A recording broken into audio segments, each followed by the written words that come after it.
রাষ্ট্রীয় তহবিল থেকে তাদের পাওনা তাদের কাছে পৌঁছাইতে পারি নাই, তাদের খোঁজ খবর নিতে পারি নাই।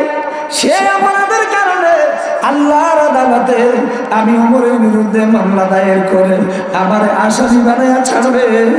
আমি ওমর আল্লাহর আদালতের সামনে আসামির গান গড়াই কেমন করে দাঁড়াবো, কি জবাব দিব? সাথে সাথে ওমরের কলিজা কাঁপা আরম্ভ হয়ে গেল। কাঁপতে কাঁপতে চলে গেলেন রাষ্ট্রীয় গুদামে, সহকর্মীদেরকে বললেন আটা কোথায়, ময়দা কোথায়, জলদি করে বস্তা ভর্তি করো। বস্তা ভর্তি করা হলো।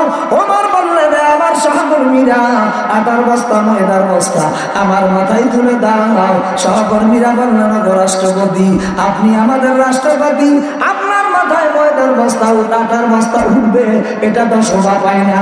হযরত ওমর বললেন হে আমার সহকর্মীরা, আল্লাহর আদালতে তোমাদের বিরুদ্ধে মামলা হবে না।